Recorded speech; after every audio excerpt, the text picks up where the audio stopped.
Ya. Assalamualaikum warahmatullahi wabarakatuh. Mohon ya nanti kita mulai ya pembelajaran kali ini. Ini bersama kami di sini bersama kita sudah ada Ibu Guru Ibu Dila dan kelas 9I juga 9K yang hadir. Ashabul ada di luar rumah. Bisa dibuka topinya? Oke, terima kasih. Nah, lanjut. Baik, kita mulai ya. Saya izin share screen. Kita mulai. Bismillahirrahmanirrahim.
Salam dan bahagia. Assalamualaikum warahmatullahi wabarakatuh.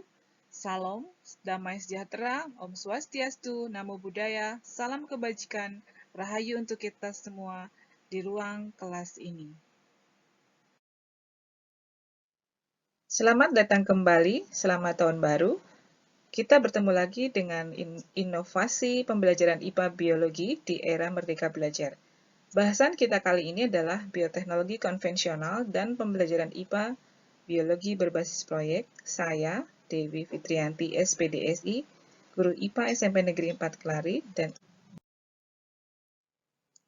baik, kesepakatan belajar yang sudah kita lakukan bersama di awal pertemuan kita dulu.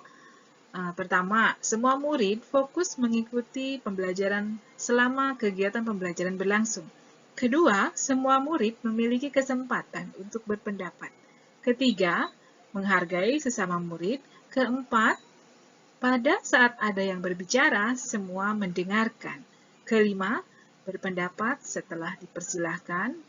Keenam, kita belajar dan menyelesaikan belajar dengan tepat waktu. 7. Semua siswa atau murid berpartisipasi aktif. 8. Mengikuti kelas IPA dengan perasaan gembira. Agenda pembelajaran kali ini dimulai dari pembukaan, sudah kita lakukan tadi ya di awal. Salam, sapa, doa, dan kita mengetahui tujuan belajar kita kali ini. Kemudian ada kegiatan apresepsi. Nah, kemudian pembelajaran kita kali ini menggunakan model project based learning walaupun kita melakukan pembelajarannya secara daring. Nah, kemudian ada paparan dan praktek oleh kalian nanti di rumah ya. Kemudian ada presentasi dan kesimpulan, itu ideal pembelajarannya. Kemudian penutup sekitar waktu 2 menit.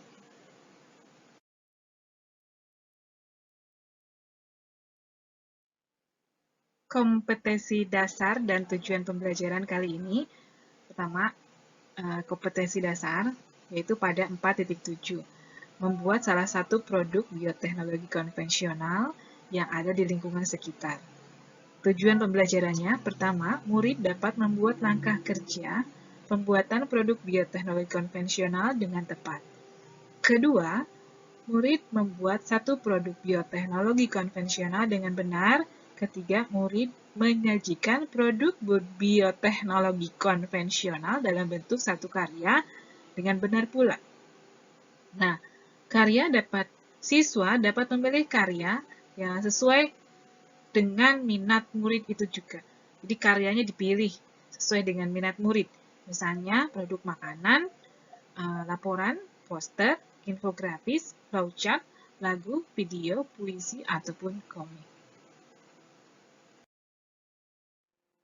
Baik, sebelum kita lanjut kepada pembahasan kali ini tentang bioteknologi konvensional, secara keseluruhan dari pertemuan sebelumnya, peta konsep yang dapat saya susun dan dapat kita gunakan untuk belajar untuk selanjutnya adalah seperti ini, ya. Kelangsungan hidup manusia itu ditunjang oleh teknologi. Teknologi mempermudah pekerjaan manusia, ya, termasuk dalam salah satunya adalah melalui bioteknologi. Nah, bioteknologi itu dibagi menjadi dua. Ada bioteknologi konvensional dan bioteknologi modern. Nah, yang akan kita bahas kali ini, pertama, bioteknologi konvensional, contohnya dalam penerapan produksi pembuatan tempe, pembuatan kecap, produksi pembuatan keju, dan pembuatan mikroprotein. Sedangkan bioteknologi modern, misalnya itu pada kultur jaringan dan rekayasa genetika. Dan sekarang kita kali ini akan membahas bioteknologi konvensional dan penerapannya dalam kehidupan kita sehari-hari. Baik, kali ini saya akan menjelaskan bagaimana, mengapa bioteknologi konvensional itu dilakukan. Yang pertama adalah apa itu bioteknologi konvensional?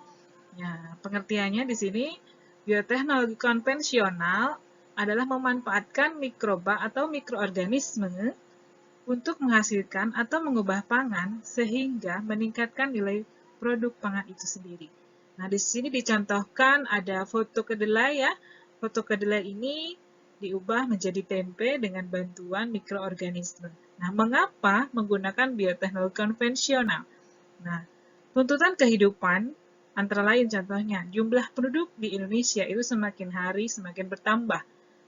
Tetapi jumlah ketersediaan pangan itu terbatas. Contohnya, kasus yang ada di Indonesia itu kedelai, kebutuhan kedelai di Indonesia itu sangat banyak dan ketersediaannya sangat sedikit. Akhirnya Indonesia harus mengimpor kedelai dari Amerika Serikat. Padahal tempe itu adalah makanan asli Indonesia, tapi mengapa bahan bakunya berasal dari luar negeri? Nah, ini terjadi setelah revolusi industri. Nah, ini merupakan tantangan di bidang pertanian Indonesia, juga kalian sebagai generasi penerus bangsa yang pernah belajar ini, bioteknologi konvensional di sekolah, agar menjadi tantangan buat kalian untuk mengembangkan inovasi-inovasi dalam bioteknologi konvensional. Pada slide sebelumnya, kita telah mengetahui apa itu bioteknologi konvensional dan mengapa bioteknologi konvensional itu dilakukan. Dan mengapa sekarang pertanyaannya, bagaimana kita harus berinovasi dalam kondisi seperti saat ini, hingga Januari tahun 2022 kita masih melaksanakan pembelajaran daring atau pembelajaran tatap muka terbatas. Nah, pada saat ini COVID-19 sangat mempengaruhi dunia pendidikan. Jika dilihat dari sudut pandang lain, ancaman ini justru dapat menjadi peluang dan batu loncatan untuk mendorong majunya dunia pendidikan seperti saat ini. Nah, dampak positif dengan adanya pandemi COVID-19 ini adalah pertama, dapat memicu percepatan transformasi pendidikan.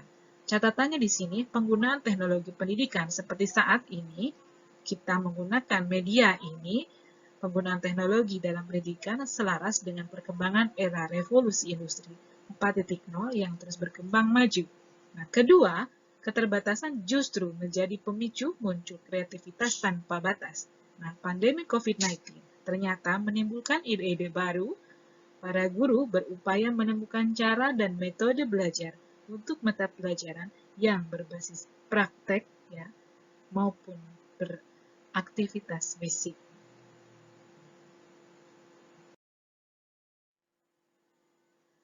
Nah, bioteknologi konvensional dan pembelajarannya seperti saat ini yang kita lakukan ya.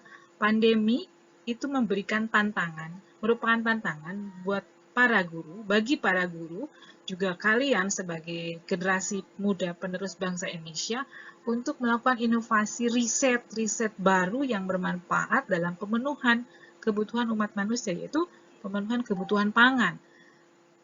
kita diberitakan kekurangan kedelai. Nah, bagaimana kita berpikir di dalam dunia pendidikan supaya produksi tempe terus berlanjut tanpa kedelai?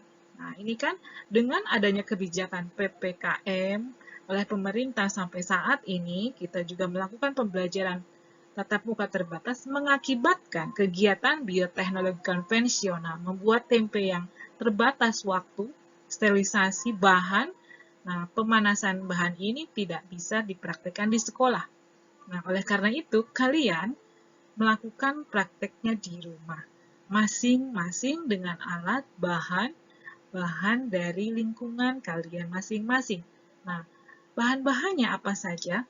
Bisa saja dari berbagai jenis kacang yang ada di dekat kalian, di sumber apa yang banyak di tempat kalian itu. Nah, dimanfaatkanlah untuk pembuatan bioteknologi konvensional ini, khususnya pembuatan tempe. Di sini ada proses pembuatannya ya, tapi nanti saya jelaskan selanjutnya pada slide setelah ini. Baik, dalam slide ini saya akan memberikan contoh penerapan bioteknologi konvensional, yaitu pembuatan tempe. Pembuatan tempe itu sangat sederhana, sangat tradisional sekali dari proses cara pembuatannya. Tetapi kandungan gizinya itu sangat luar biasa. Ketika kedelai yang sudah diproses menjadi tempe itu kandungan proteinnya berubah menjadi lebih mudah dicerna karena proses fermentasi yang dilakukan oleh jamur Rhizopus oryzae. Nah, kemudian dari segi manfaatnya itu sangat baik untuk kesehatan. Tempe merupakan superfood Indonesia yang justru di luar negeri itu sangat mahal harganya, ya, karena kandungan proteinnya itu hampir sama dengan sepotong daging. Nah, dampaknya dengan seperti itu kita akan menambah wawasan ya. Jadi protein itu tidak hanya dalam berupa protein hewani, tapi protein nabati justru akan meningkatkan kesehatan kita sebagai manusia dan sangat bermanfaat untuk kehidupan manusia. Nah, cara pembuatannya dilengkapi dengan alat dan bahan, terutama alat dan bahannya sangat sederhana yang ada di rumah, misalnya baskom, ya, kemudian untuk mengukus atau merebus panci seperti kukusan itu ada di rumah, saringan ya, kemudian tampah ya atau bahasa Sundanya nyiru itu bisa digunakan sebagai alat ya, kemudian sendok, kemudian bahannya juga ada jenis kacang, berbagai jenis kacang yang bisa kita pilih, ya, termasuk biji-bijian yang dihasilkan dari buah-buahan, misalnya biji nangka, biji kelewih, biji karet, ya, atau biji durian, misalnya biji saga, itu dapat digunakan sebagai bahan pembuatan tempe. Juga yang terutama adalah ragi. Raginya ini adalah bukan ragi sembarangan, tapi khusus untuk ragi tempe. Jadi berbeda dengan ragi yang biasa digunakan untuk pembuatan tape. Nah, tentu saja kita membutuhkan air untuk proses pencucian, dan kemasan dapat digunakan daun yang lebar ya, seperti daun pisang, daun jati, atau daun maple. Kalau di luar negeri ada daun maple, itu bisa digunakan untuk kemasan tempe ini. Atau misalnya yang sekarang praktis itu digunakan plastik ya, yang sangat praktis tapi juga memakan biaya itu ya, dan itu menghasilkan sampah. Dan kita diharapkan zero waste, nol sampah ya. Jadi diharapkan kita tidak menghasilkan sampah dari produksi tempe ini. Sedangkan manfaat dari tempe itu sendiri banyak sekali untuk pencernaan. Nah, ketika kulit ari kacang kita kupas, itu bisa kita jadikan sebagai pupuk. Ya. Juga air pencucian tempe itu sangat bermanfaat untuk pupuk ya, bukan karena kan kandungan proteinnya ada yang sudah larut dalam air dan akhirnya dia dapat digunakan sebagai sumber protein untuk tumbuhan ya, sumber nutrisi untuk tumbuhan. Jadi ini sangat ramah lingkungan, termasuk kemasannya dengan daun itu akan menjadi sampah organik dan bermanfaat bagi lingkungan sekitar tanah kita. Nah, begitu ya. Nah, proses pembuatannya dimulai dari proses pemilihan kacang ya, pemilihan kacang yang sangat baik, dipilih yang sangat ideal dari bentuk, ukuran seperti apa. Kemudian setelah dipilih, dilakukan proses pencucian. Dicuci, kemudian setelah itu berulang-ulang ya, pilihlah kacang yang super gitu ya. Setelah itu dicuci, kemudian dilakukan perendaman selama 2 hari 2 malam. Ya, diusahakan tidak lebih. Ya. Untuk proses cepat, khusus menggunakan ragi yang diproduksi oleh Tempe Movement, perendaman hanya dilakukan oleh 2 hari 2 malam. Dan itu berfungsi untuk memecah kulit ari, dan setelah 2 malam itu terjadi imbibisi. Jadi air masuk ke dalam kacang dan akhirnya ukuran kacang 2 kali lebih besar dari ukuran semula. Setelah itu dia akan memecah kulit ari dan agar mudah dikupas oleh kita nanti pada tahap selanjutnya. Nah, setelah 2 hari 2 malam kita rendam, kita melakukan pengupasan kulit ari kacang, kemudian dilakukan pencucian sampai sangat bersih ya, sampai sangat bersih berulang-ulang, dan setelah itu direbus atau dikukus ya. Setelah matang ya, sekitar 45 menit lah ya, kemudian didinginkan, ditiriskan, anginkan gitu ya, supaya nanti ketika sudah dingin dan tidak berair, itu dalam keadaan kering, lembab, kering, itu dapat diberi ragi secara merata. Nah, kemudian untuk praktek ini dibutuhkan kacang itu hanya 100 gram saja, dan untuk raginya itu hanya sejumput ragi yang dibutuhkan. Jadi sangat dalam skala kecil dulu kita melakukan percobaan ini di rumah ya. Kemudian setelah diberi ragi secara merata, baru setelah itu dikemas dengan menggunakan daun, dan setelah dikemas disimpan selama 2 hari untuk dilakukan fermentasi. Itulah proses yang harus kamu amati dari proses penyimpanan selama 2 hari itu sudah tumbuh ya, diamati dari hari ke hari. Hari pertama, hari kedua bagaimana ciri-cirinya, bagaimana kemasannya, bagaimana apakah yang muncul setelah itu yang dilakukan pada proses pembuatan tempe. Baik, pada slide ini saya akan menjelaskan secara singkat saja proses atau cara pembuatan tempe ya, yang digambarkan di sini contohnya pada kedelai, tapi kalian bisa memilih tempe dari bahan kacang yang lain ya, yang dekat dengan yang banyak ketersediaannya di sekitar kalian. Nah, pertama yaitu pemilihan jenis kacang sejumlah 100 gram saja. Kemudian ada proses pencucian, kemudian ada perendaman ya selama 2 hari 2 malam, pengupasan kulit ari dan pencucian setelah 2 hari 2 malam itu, kemudian didinginkan ya, dimasak atau direbus, dikukus, kemudian didinginkan. Nah, setelah didinginkan, kemudian diberi ragi. Nah, setelah itu dikemas ya, disimpan selama 2 hari dan ditunggu, dan proses ini memerlukan waktu 5 hari saja. Nah, demikianlah proses contoh penerapan pembuatan tempe dengan menggunakan prinsip bioteknologi konvensional. Setelah ini, silahkan kalian mulai memikirkan dari bahan apa kalian akan membuat tempe, dan silahkan kalian mengerjakan post-test setelah slide ini dilanjutkan, dan untuk mengetahui pemahaman kalian sebagai dasar akan melakukan praktek di rumah. Baik, saya akan menampilkan media komik untuk kalian belajar cara membuat tempe. Di sini adalah komik tentang pembuatan tempe, ada 5 halaman. Di sini adalah prosesnya. Kalau di komik ini dimulai dari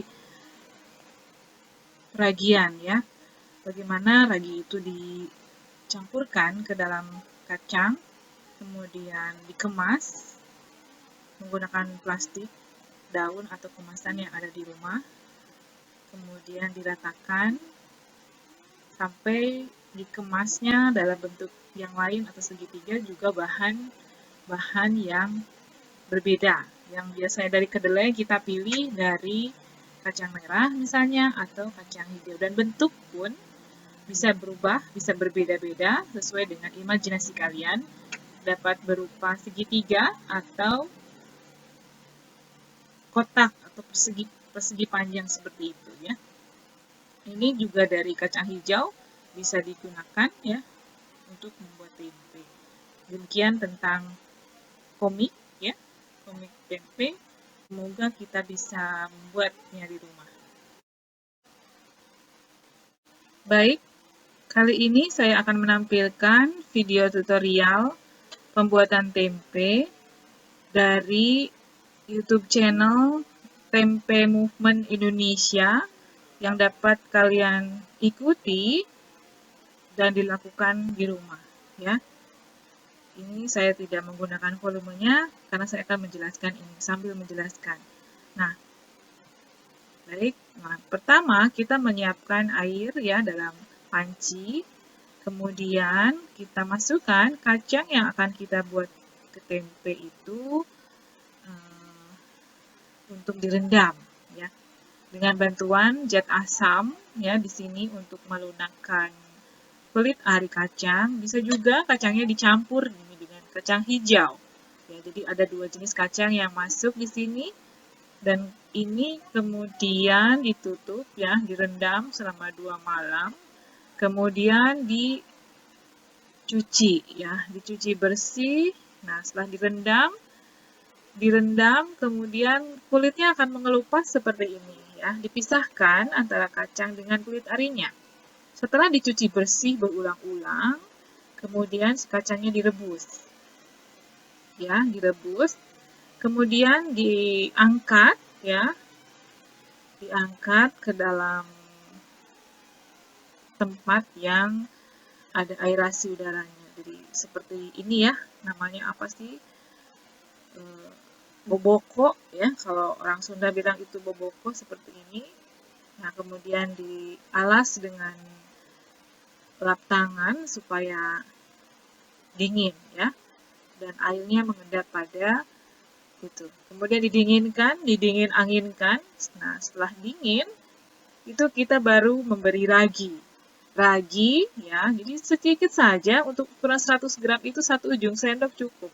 Kemudian tangan kita bersih, kita gunakan tangan untuk mengaduknya sampai merata ya, sampai merata. Kemudian kita siapkan kemasan. Di sini menggunakan kemasan daun jati. Daun jati ya, daun jati kita masukkan saja kacang yang sudah diberi ragi ke dalam daun itu untuk dikemas ya. Nah, begitu. Kemudian dirapikan ya, diikat dengan tali daun pisang ya. Tali yang berasal dari daun pisang bisa. Jadi di sini tidak ada plastik ya. Mengikat, kemudian ini siap untuk disimpan dan difermentasi selama kurang lebih 2 hari. Setelah 2 hari, ini adalah hasilnya ya. Lihat. Ciri-cirinya daunnya sudah berubah warnanya dan tumbuh jamur tempe. Baik, selanjutnya saya akan memberikan beberapa foto skematis tentang pembuatan tempe yang sudah dilakukan oleh teman-teman kalian di Eskul Sciencepreneur ya.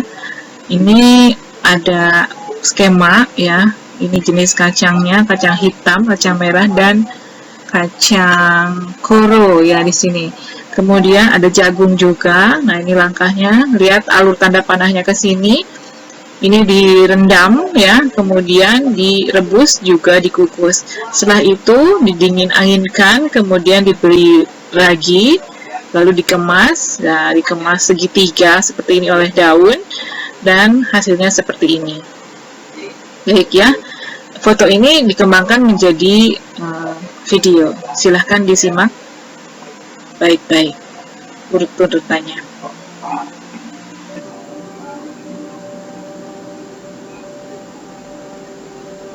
Nah, ini ya.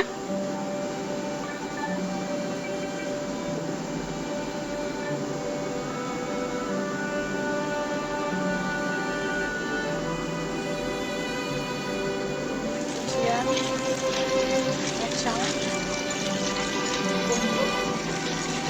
tempe, lalu mengalir. Kualitas kacang yang cukup.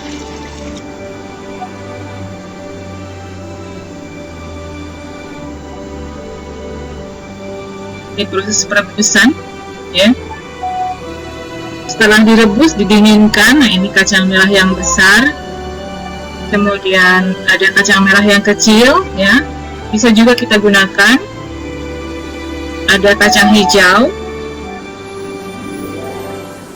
Nah, ini kemudian selanjutnya dilakukan proses peragian, pemberian ragi. Seperti ini, ya. Kemudian dikemas menggunakan daun dengan bentuk segitiga. Dan hasilnya nanti akan seperti ini. Ya.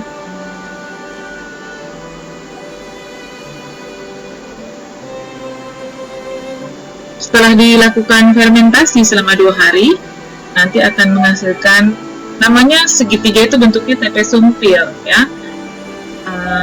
Penyimpanan selama 2 hari, nah ini proses fermentasi terjadi.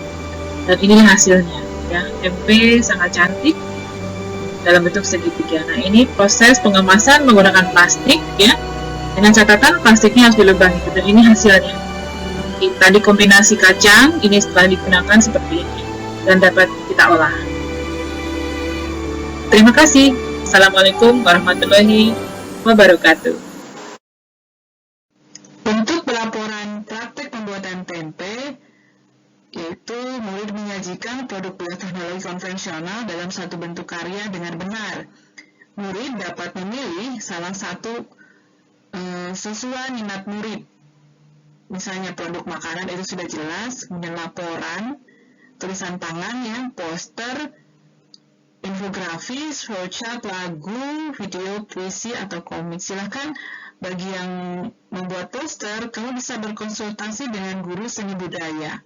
Kemudian untuk yang membuat puisi, silahkan komunikasi dengan guru bahasa Indonesia agar puisi yang kamu buat tentang tempe, komik tentang tempe itu bisa baik hasilnya. Selanjutnya, untuk memilih rencana, ya, rencana bahan yang akan digunakan, silahkan murid-murid mengisi link survei ini yang sudah saya bagikan di grup, ya, link menti.com tentang rencana dari bahan apa yang akan kamu gunakan untuk membuat tempe berdasarkan sumber bahan makanan atau bahan pembuat tempe yang dekat dengan lingkungan rumah kamu. Nah, silahkan dipilih, ya, diklik, kemudian dipilih kira-kira apa yang terbanyak di lingkungan sekitarmu.